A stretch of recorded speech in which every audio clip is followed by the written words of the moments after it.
Hey guys, what's going on? Donovan of Schmick Squadron. It's been like, what, 4 to 5 months? I'm sorry. Me and the guys, we took a break from Yu-Gi-Oh! That's just to say it very shortly and quickly. I wanted to get this video out real quick for you. I don't want to waste you guys' time.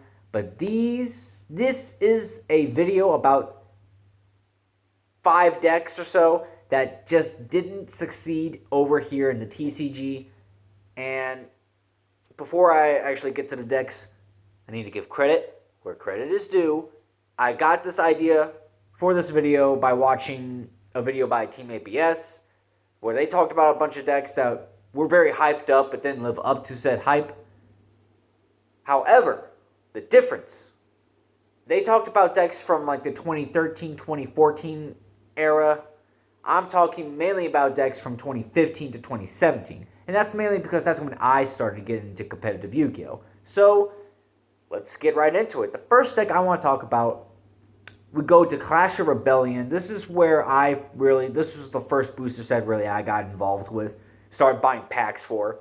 And we have none other than Red Eyes, being the first deck that really just didn't live up to the hype that it was built upon. Now, I remember, buying packs at the sneak preview for Clash of Rebellion. Everyone at my local card shop was looking for the Red Eyes support. Cards of the Red Stone was an ultra rare. The Red Eyes Fusion spell card was a super rare. And the Fusion monster itself was also an ultra rare. Flare Metal was a secret. Blackstone of Legend was a secret.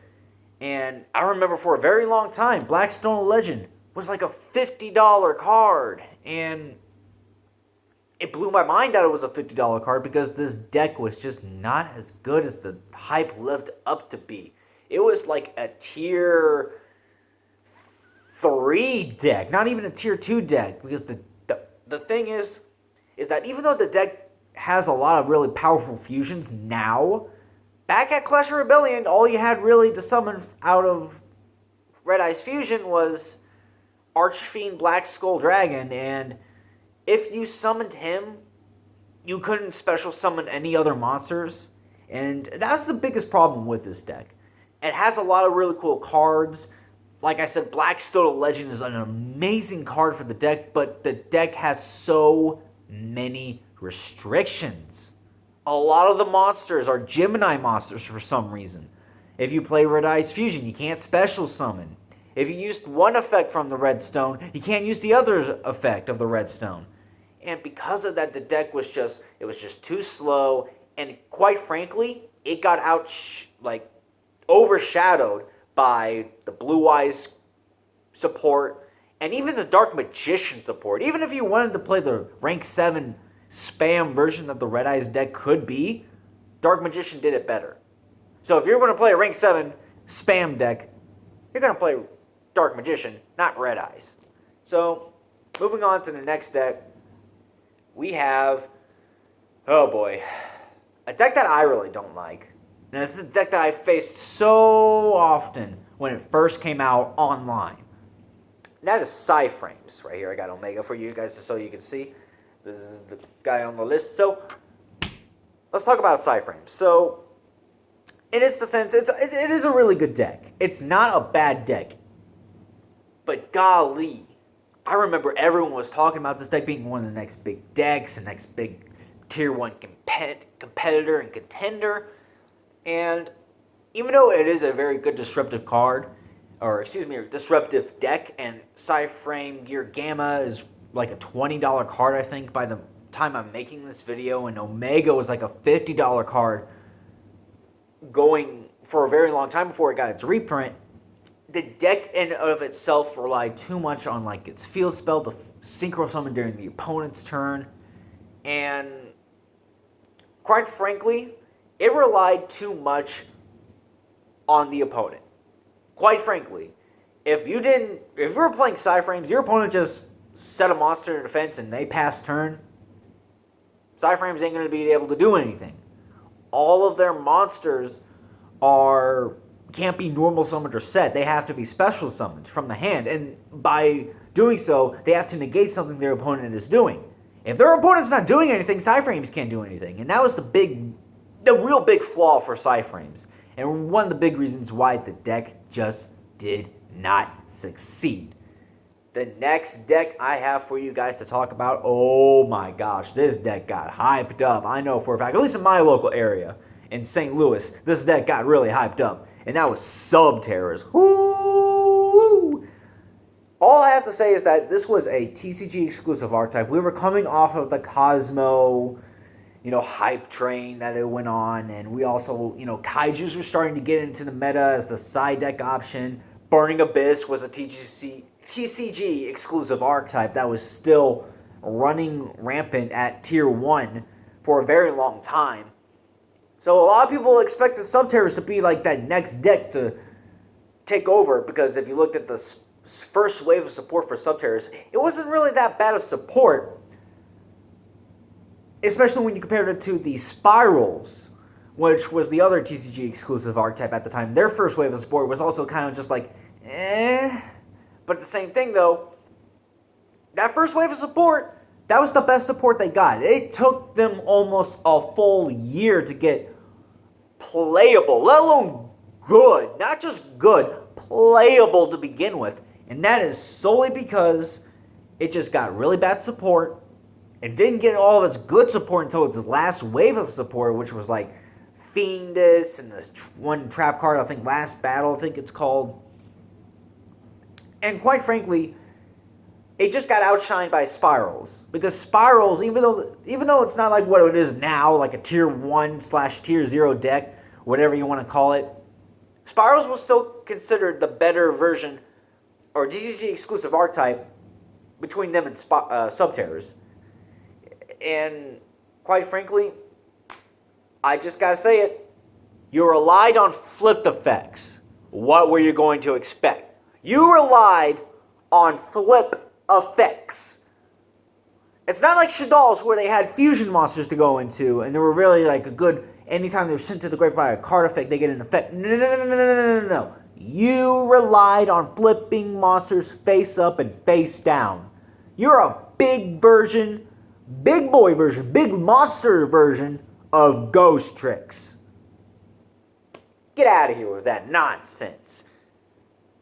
The next deck I'm going to talk about is a very unfortunate, it really shouldn't be on this list, but I have to put it on the list nonetheless. DDDs. Different Dimension Demons. And same thing for Cyframes. This is not really a bad deck, but quite frankly, it's another deck I also really don't like to face, because Siegfried, Crystal Wing, number 38, Hope Harbinger, Cyframe Lord Omega, all those guys right next to each other. It was not fun to face that board. But there was a short time where this was arguably the best deck in the game, and a lot of that had to do with the fact that it was just, it was at full power for once. We finally got DD Lamia. But the main problem with this deck was not only its strength, but it was also its weakness, the structure deck. While the structure deck did give us a lot of the powerful DDD cards, it came too late.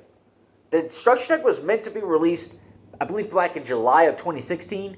It got delayed to almost about 9 months later or something, to January of 2017. And it did do well when it first came out, but just a few weeks later, we got Raging Tempest. And we all know what came out in Raging Tempest. We had the Zodiacs, we had the Wind Witches, we had 60 card decks running rampant because of that grass looked greener. So Infernoids became tier 1. Light Sworns became back into the meta.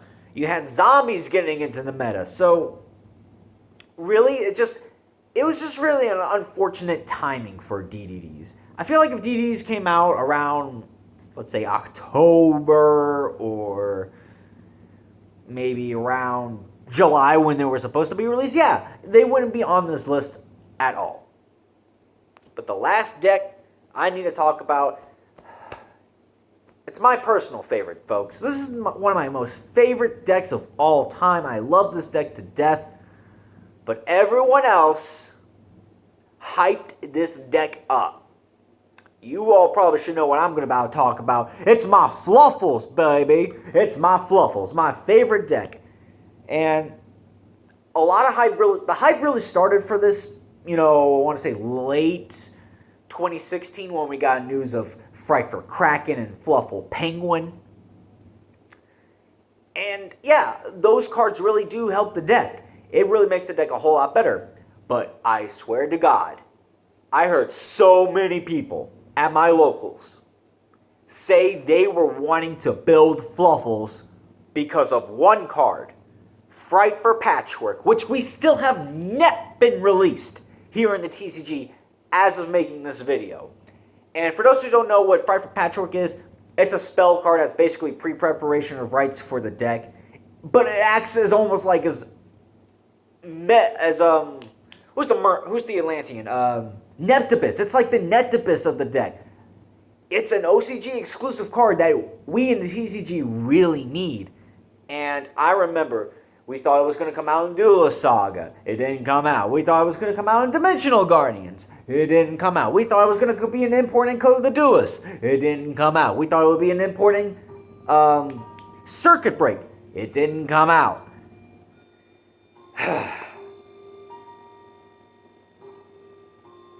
Ladies and gentlemen, there's a lot of decks that I could have mentioned on this list that were really overhyped. But those are the 5 that I feel like are some of the more overhyped decks. Let me know in the comment section down below decks that you feel like were very overhyped. Now, it doesn't have to be from 2015 to 2017, the time period that I stayed in. You can go back to like 2010, and way back then in the Synchro era, and the XZs era, or even right now, in the Link era. Tell me a deck that you guys felt was just overhyped. I would love to hear what you guys have to say in the comment section down below. I am Donovan of Schmick Squadron. I appreciate you reaching all the way to the end of this video. Don't forget to like, share, subscribe, all that jazz. And like I said, leave that comment. I'll be anxiously waiting to see what you guys have to say. Thank you for watching. Donovan signing out.